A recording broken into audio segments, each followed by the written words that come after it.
Hi, my name is Gibson, and I'm the creator of the Personal Development School. This is your daily breakthrough video, and in this video, I want to talk to you a little bit about how to maintain trust in a long-distance relationship.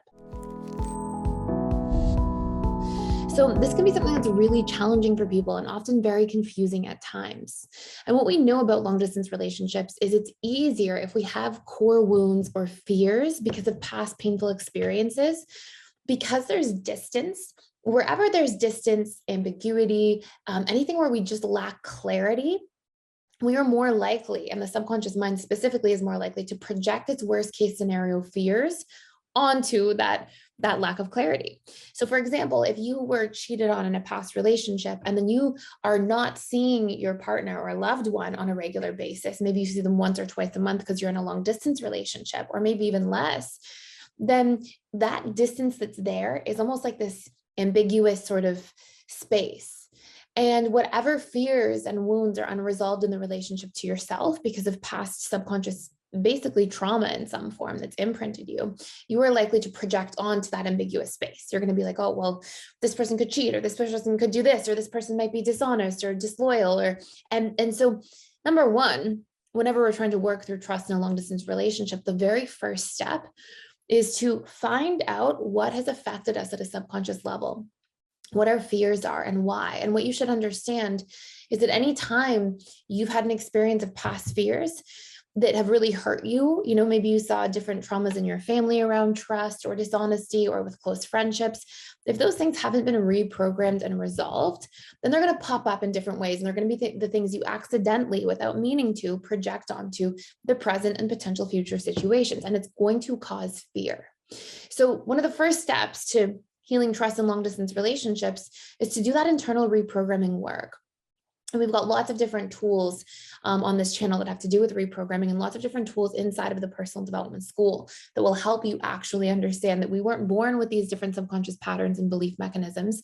We acquired them over time through repetition plus emotion. And it's repetition plus emotion that actually programs the subconscious mind.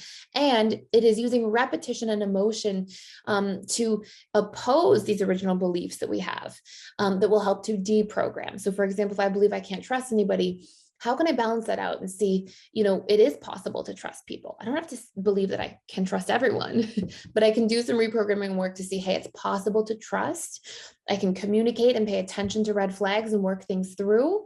I can communicate my needs and boundaries in a relationship. And this all gives me a space of control through which I'll be able to build trust more and more over time in a relationship as a whole. So step one, when we want to do work on trust, is we actually want to do work on whatever fears we have around trust, if those are the things that are arising, causing pain points around trust in a long distance relationship. Now, when it comes to the actual connection in the relationship and what we can do, well, trust is also based on congruency and consistency. And so if we are struggling with trust in any relationship, but especially a long distance one, then we want to make sure that we can really highlight the importance of consistency and congruency in our relationship. So congruency means what I say and what I do line up. Okay. If I say every Friday, I'm going to pick you up at 6 p.m. and then every Friday I don't show up, you may trust me to be a good friend or a nice person, but you don't trust me to pick you up at 6 p.m., right? Because I've shattered that through my lack of congruency between my words and how I showed up, my actions.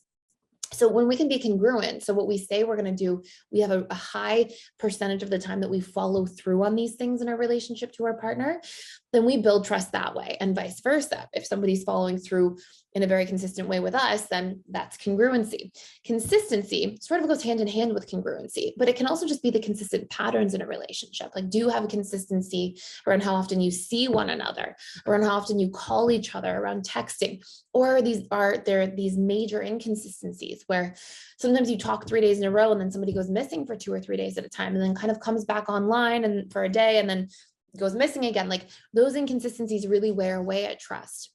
So creating healthy habits and strategies that really promote congruency and consistency, and just communicating about how this is important for us as a unit to maintain trust in a relationship and to keep building it, is huge.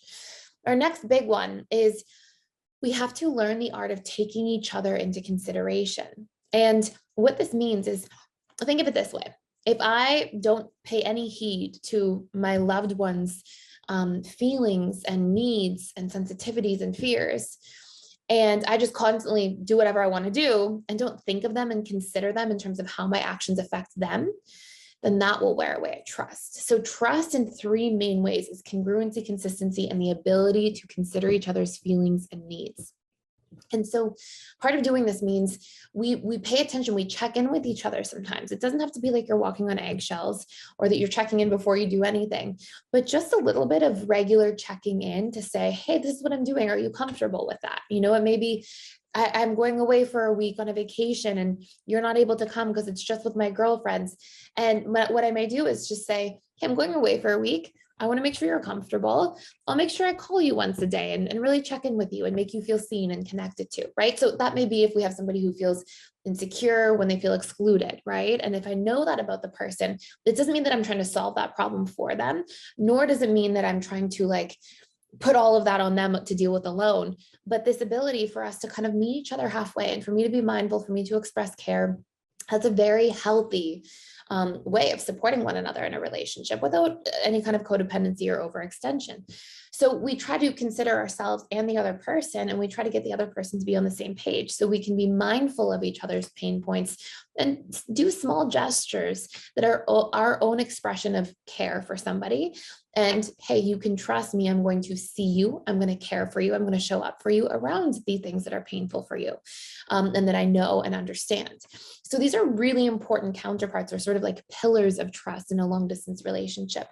And with this comes at a deeper level, each party having to be able to be more vulnerable in a relationship so that they can be taken into consideration and express their feelings and needs to their partner and loved one, and vice versa, so that we can consider each other in a relationship. If I don't know that somebody has a fear of being abandoned, then if I go missing for a day and don't call back because I'm just tired or just not really feeling like it, I may not realize consciously the degree to which I'm affecting somebody else. But if somebody can share those things with me and let me know about these things, then I can be a little bit more mindful and considerate of those things as a whole. And so vulnerability, the expression of boundaries, the expression of our fears or wounds, and sharing those things with each other is very, very valuable for building trust as well. And the last thing I would say that can be very powerful is to close that gap, you know, that ambiguous sort of space we talked about before.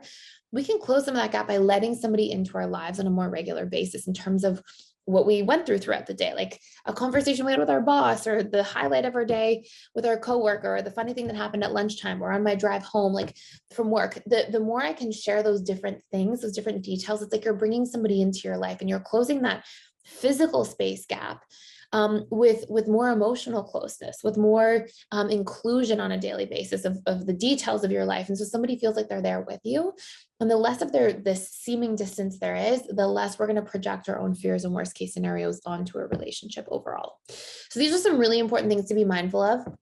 If you want to do a deeper dive and understand like the key pillars for you, where a relationship is working for you or where it's not working for you, we have a course. It's a 14-day challenge course, and it helps you go through all the different major areas of a relationship that are important. And it helps you actually do the work to take inventory and score yourself in each of those areas so you can see where you may be struggling to show up well and where your partner may be struggling to show up well. And then there are very specific details and strategies that you can use to help move the needle. And it's such an important way of like auditing your relationship, knowing what's working for you or what's not, and being able to really transform those unhealthy patterns so your relationship can be thriving, can be connected, and you can keep growing together instead of growing apart over time. So you can check that out. I'll put the link below. I hope you enjoyed this video. Thank you for being here and watching. Please like, share, and subscribe to this channel if you haven't yet, and I will see you in the next video.